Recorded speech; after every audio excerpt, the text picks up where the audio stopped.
নিয়ে এলাম সপ্তম শ্রেণীর মাদ্রাসা এবং স্কুল সবার জন্যই গণিত সমাধান। চতুর্থ ক্লাসে আমরা শিখব সূচকের গল্প। ক্লাস পরিচালনা মোহাম্মদ আব্দুল কাদের রাকিব। প্রথম অধ্যায় সূচকের গল্পে আমরা চতুর্থ পর্বে যা তা হলো 11 থেকে 14 নং পৃষ্ঠা পর্যন্ত সূচকের ভাগের নিয়ম 1। সূচকের ভাগের নিয়ম 1-এ আমরা প্রথমত শিখি। চলো আমরা পূর্বের সেই রাজার গল্পের ন্যায় ভাবার চেষ্টা করি। প্রথম পেজে আমরা রাজার গল্প পড়েছিলাম, ওই গল্পটার ন্যায় ভাবার চেষ্টা করি, কিন্তু উল্টোভাবে। দুটি দলে ভাগ হয়ে সেই গল্পের চিন্তা করি, কাজটির চিন্তা করি। একটি দলের নাম হবে ক, আরেকটি দলের নাম হবে খ। ক দলের কাছে 2 to the power 10 equal to হচ্ছে 1024টি লজেন্স আছে, কিন্তু খ দলের কাছে কোনো লজেন্স নেই। এখন খ দলকে লজেন্স দিবে, কিন্তু সেখানে একটি নিয়ম আছে। নিয়মটি হলো ক দলকে প্রতিদিনের আগের দিনের অর্ধেক সংখ্যক লজেন্স দিবে। অর্থাৎ প্রথম দিন যদি দেয় 1024টি, দ্বিতীয় দিন দেবে তার অর্ধেক, অর্থাৎ 2 দ্বারা ভাগ করলে হয় 512টি। ওকে, এরপরের দিন দেবে এর অর্ধেক, অর্থাৎ 512-এর অর্ধেক। 512কে 2 দ্বারা ভাগ করলে হয় 256টি। সেই সংখ্যক লজেন্স দিবে। মনে রাখতে হবে যে শুধুমাত্র পূর্ণ সংখ্যক লজেন্সই দেওয়া যাবে। কখন লজেন্সকে ভেঙে অর্ধেক করে কিংবা সেটিকে আরও অর্ধেক করে দেওয়া যাবে না। অর্থাৎ লজেন্সকে অর্ধেক করা যাবে না, অর্থাৎ এখানে পূর্ণ সংখ্যা হতে হবে। যেমন 512 হয়েছে, 256 হয়েছে, এগুলো পূর্ণবর্গ সংখ্যা হতে হবে, মানে পূর্ণ সংখ্যা হতে হবে। এভাবে যতদিন লজেন্স দেওয়া সম্ভব হবে ততদিন চলতে থাকবে। ধরো প্রথম দিন খ দলকে 2 to the power 5 সংখ্যক লজেন্স দিয়েছে। পরের দিন তাহলে কতটি দিবে, কিংবা তারপরের দিন কতটি দিবে, সেই তথ্য বের করার জন্য একটি চক পূরণ করো। এদিক লক্ষ্য করো, আগে আমরা চক পূরণের আগে আমরা একটা জিনিস শিখে নিই। এখানে আছে 1024। প্রথমে আমাদের যদি প্রথমটা দেখি 1024 আছে, তাহলে হচ্ছে 2 to the power 10। তাহলে আমরা 2 to the power 10 পাইছি কত, 2 10টা, মানে 1024। এবার লক্ষ্য করো, 1024কে আমরা যদি 2 দ্বারা ভাগ করি, 1024কে আমরা 2 দ্বারা ভাগ করলে আমরা কত পাই, 1024কে আমরা যদি 2 দ্বারা ভাগ করি তাহলে আমরা পাই হচ্ছে 512।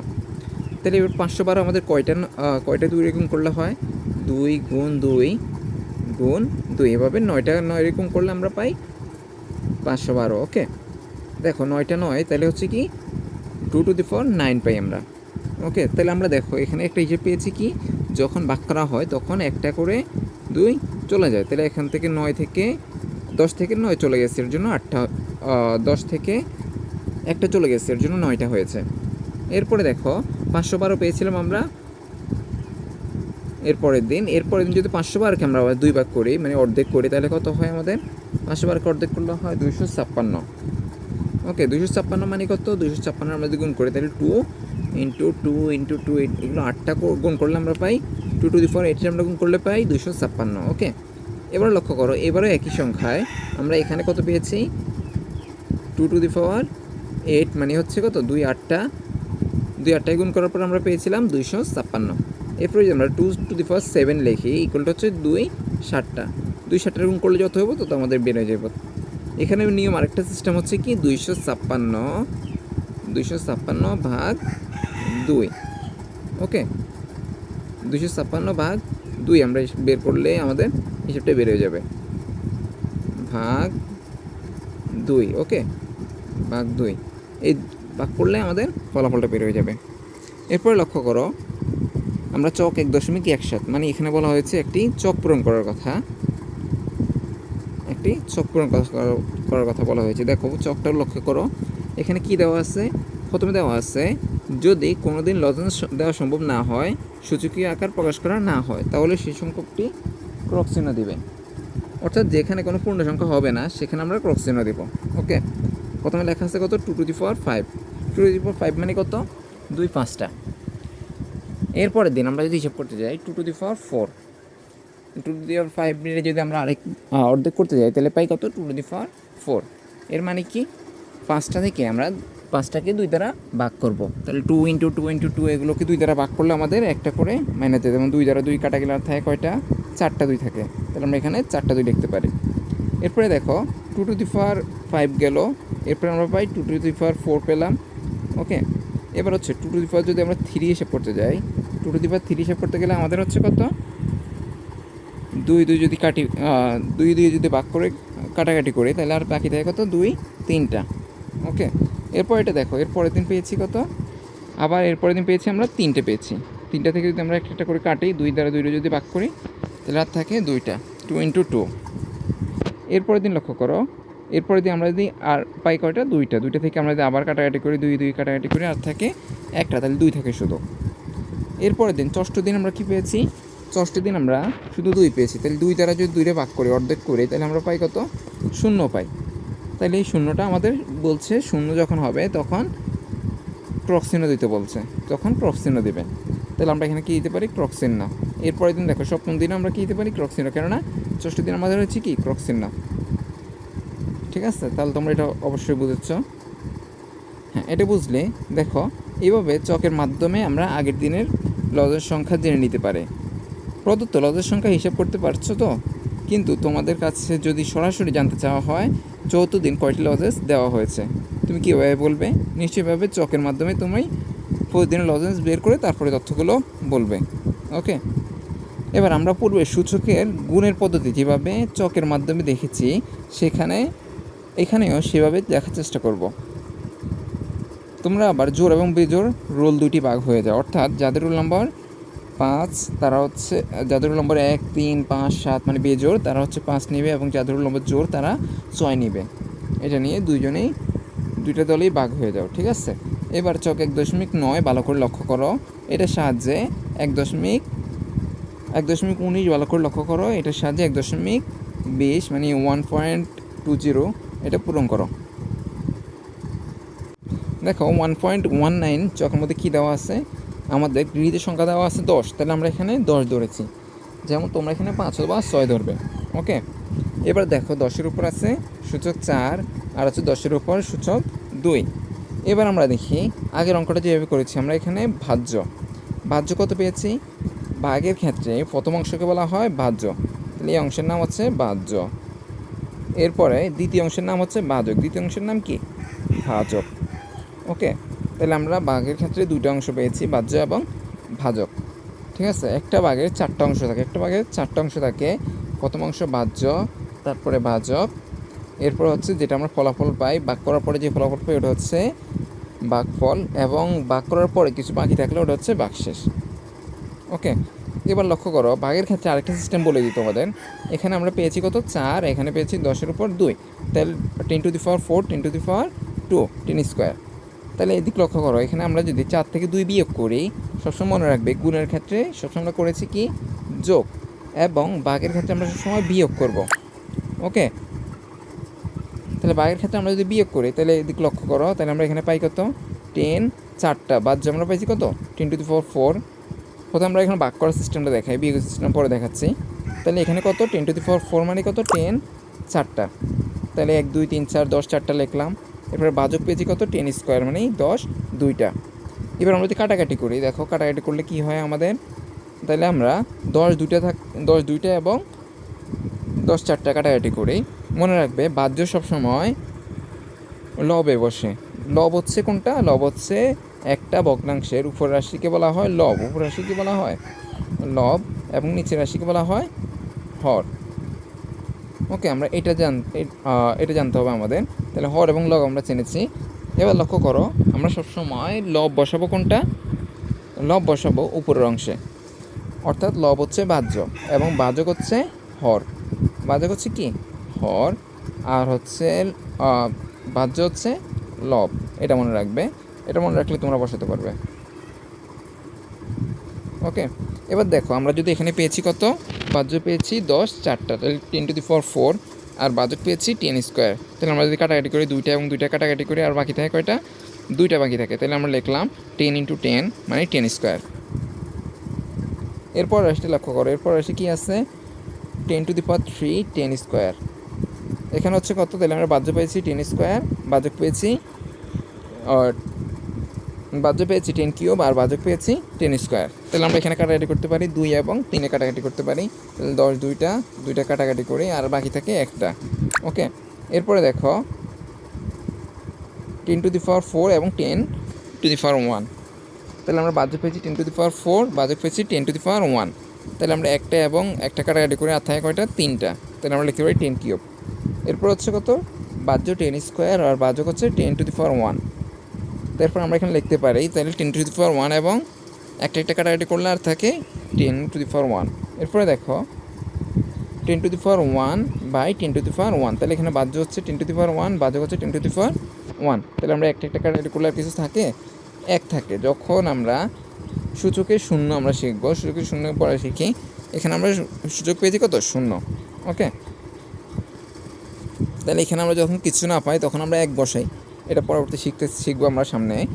যখন আমরা সূচকের, আমি আগেই বলে রাখি, যখন সূচকের ভাগের ক্ষেত্রে সূচকের ফলাফল সূচক যখন 0 হয় তখন আমাদের মান ধরতে হয় 1। আর যখন গুণের ক্ষেত্রে আমাদের সূচক 0 হয় তখন আমাদের 0 ধরতে হয়। সেটা আমরা শিখে আসছি গুণের ক্ষেত্রে। এবার লক্ষ্য করো, চক 1.20, এটা তোমরা তৈরি করতে পারবে অবশ্যই। যাদের রোল নম্বর জোর তারা ধরবে 6, যাদের রোল নম্বর বেজোর তারা ধরবে 5। দেখো আমি একটা চক পূরণ করে দিয়েছি, ওটা কি আছে, 5⁴ বাই 5 স্কোয়ার। তাহলে এখানে বাহ্য আছে 5⁴ আর বাহ্যক হচ্ছে 5 স্কোয়ার। এখানে যদি আমরা তৈরি করতে যাই তাহলে বাহ্য আমরা 5⁴, অর্থাৎ 5 4টা, আর বাহ্যক হচ্ছে 5 স্কোয়ার, অর্থাৎ হচ্ছে 5 2টা। তাহলে এখানে আমরা যদি কাটাকাটি করি, 5 2টা কাটাকাটি করলে আর থাকে কয়টা, 2টা থাকে। তাহলে 5 স্কোয়ার বসতে পারে। এভাবে তোমরা 6, যাদের রোল নম্বর জোর তারা 6 দিয়ে তৈরি করবে খাতার মধ্যে, এবং যাদের রোল নম্বর বেজোড় তারা 5 দিয়ে তৈরি করবে। ওকে, চক 1.19 ও চক 1.19 এবং 1.20 এর আলোকে তুলনা করার চেষ্টা করো। দেখো তুলনা করলে তোমরা এটা বুঝতে পারবে অবশ্যই। কি বুঝতে পারলে তোমরা এখানে, যদি ভিত্তি একই হয় তাহলে দুটি সংখ্যার সূচকীয় কাঠামো ভাগ করতে হয়। ভাগফলটি একই ভিত্তির নতুন সূচকীয় কাঠামো হয়। নতুন সূচকীয় কাঠামো সূচক বা ঘাতটি হয়। লক্ষ্য করো এখানে সূচক কী এবং ঘাত কী। সূচক এবং ঘাত হচ্ছে আমরা উপরে যে পাওয়ারটা পাই সেটা হচ্ছে কি সূচক এবং ঘাত, এবং হচ্ছে আমাদের ভিত্তি বা বেস এটা হচ্ছে কি মূল সংখ্যা। যদি ভিত্তি বা বেস একই হয় তাহলে সূচকীয় কাঠামো ভাগ করা হয়, তাহলে ভাগফলটি নতুন একটি সূচকীয় কাঠামো হয়। অর্থাৎ যদি এখানে আমরা 5 2টা নেওয়া হয়েছে, 2টার মধ্যে আমরা বাহ্য একটা নিয়েছি, আমাদের ভাগের কাঠামোটা, ভাগের সূচকীয় কাঠামোটা আমরা একটা নিয়েছি। ওকে, এবং আমরা দেখো এরপরে যখন দুইটা সূচকীয় এবং ঘাত আমরা দুইটা পাই, যেমন হচ্ছে 4 আসছিল এবং 2 ছিল, তখন আমরা কি করব, এটার বিয়োগফল যেটা হয় সেটা আমরা বসাবো সূচকীয় কাঠামোর মধ্যে সূচক। তাহলে নিচের চকটি আরও ভালো করে পূরণ করো, আরও ভালো করে বোঝা যাবে। চকটি আংশিক পূরণ করে দেওয়া হলো। দেখো চকটি আমি পুরোটাই পূরণ করে দিয়েছি, লক্ষ্য করো একটু। 10⁴ বাই 10 স্কোয়ার।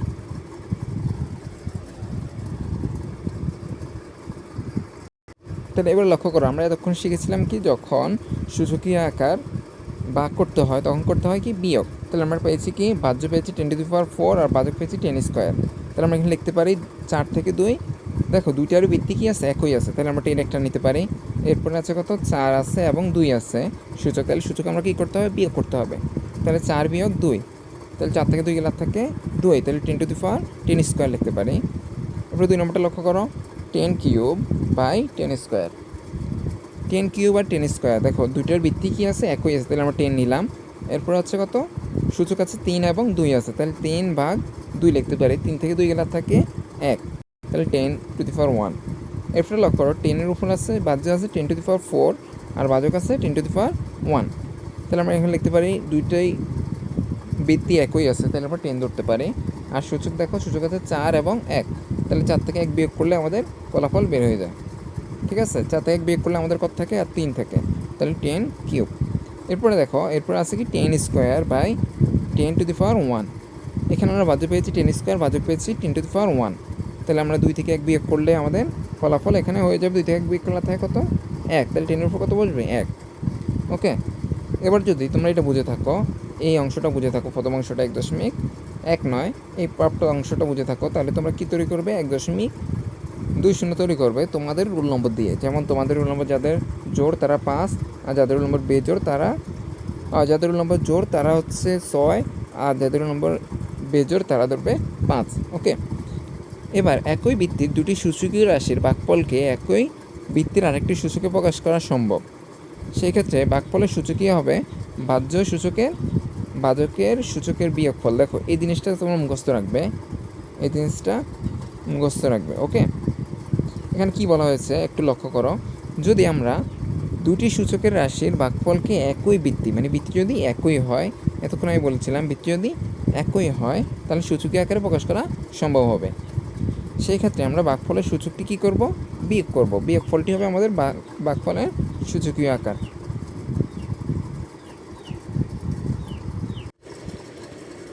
এবার দেখো, তোমরা অবশ্যই ভাগের সিস্টেমটি বুঝেছ। যদি ভাগের সিস্টেমটি বুঝে থাকো তাহলে নিজের খাতায় তোমরা ভাগগুলো করে দেখো তো দেখি, করো তো দেখি। প্রথম হচ্ছে ক নম্বরটা 4 to the power 4 by 4 to the power 6। এরপরটা হচ্ছে 5 to the power 7 by 5 to the power 3। এরপরটা হচ্ছে 9 স্কোয়ার বাই 9 কিউব। এরপরটা হচ্ছে 2 to the power 4 by 2 to the power 8। এটা অবশ্যই তোমরা করতে পারবে। এটা কীভাবে করবে আমি একবার দেখিয়ে দিচ্ছি। প্রথম হচ্ছে 4-এর উপর আছে সূচক 4 আছে বাই 4-এর উপর সূচক আছে 6। দেখো এটা আমরা কীভাবে করব, এটা আমরা লিখতে গেলে প্রথমত লিখতে পারি 4 এবং উপরে হচ্ছে 4 আছে। এরপর আমরা যদি ভাগ করতে যাই তাহলে করতে হয় বিয়োগ, তাহলে আমরা লিখতে পারি বিয়োগ 4 বিয়োগ 6।